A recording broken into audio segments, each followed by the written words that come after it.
Hi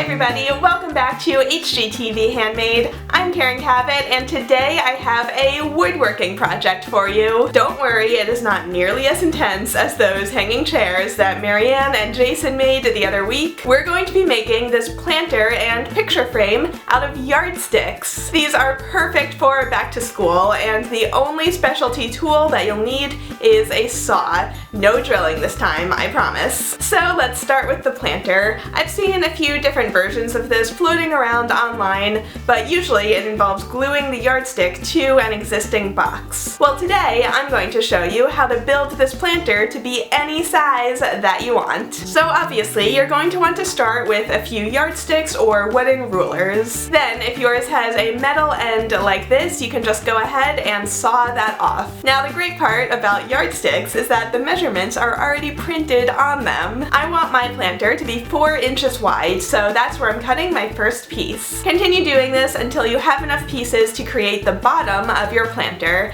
I decided to make mine 3 pieces wide. I also recommend having a piece of sandpaper on hand so that you can smooth out the edges as you go. Next, we're going to grab some square dowels. You can find these in any craft store in the woodworking section, or you can just buy them online. Put down a piece of tape onto the rulers so that they're not sliding all over the place, and then use a pencil to mark the length of the square on your dowel. Cut off 2 pieces that are that length. Now just put down a line of glue on the back of each dowel and glue them down on top of the yardsticks. We're not gluing the yardsticks together directly because then the glue might seep out onto the other side where you would be able to see it. Now we have the bottom of our planter ready to go, so set that aside and grab your yardstick again. I want my planter to be 3 pieces of the yardstick tall as well, so I'm going to cut off 6 more pieces of the yardstick to make 2 of the sides. And now you can see that these pieces are the same length as the bottom that we made earlier. Next, when it comes to measuring for the other 2 sides of the box, you'll want to make sure to account for the width of those first 2 sides that we already made. That way you'll end up with nice, neat corners when you glue the whole thing together. You'll also want to cut 4 dowel pieces that are the height of the box sides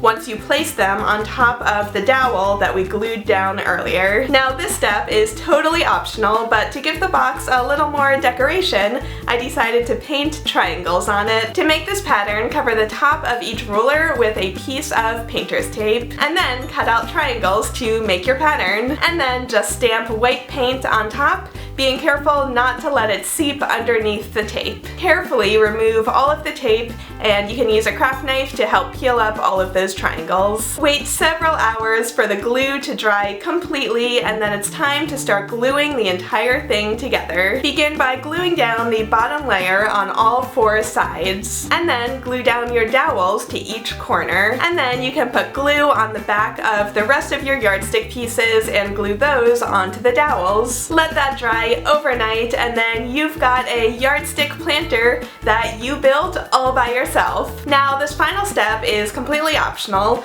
but to make the inside of the box look a little more finished, I decided to add a few more pieces of dowel to fill in the frame on the inside of the box. Just use a pencil to mark where you need to cut down all of your pieces, and then hot glue them to the inside of the box. If you wanted to put a real plant in there, you should definitely drill a few drainage holes in the bottom. But since I'm using fake succulents, I'm just filling up my planter with marbles and then sticking my fake succulents inside. And to finish it off, I'm just covering up the top with fake moss, which you can get in the floral section of the craft store. And that's all there is to it. Now you've got a planter that you built completely out of yardsticks. I think this is super cute and would be perfect as a teacher's gift or just to decorate your own desk. But okay, hang on. Let's say you wanted to make a second craft to match and that you had a yardstick left over. Let's use our leftover ruler to make this cute back to school picture frame. This one is so easy. Just take a pre-made picture frame and measure the length of each side onto your ruler. Cut off each of the 4 pieces,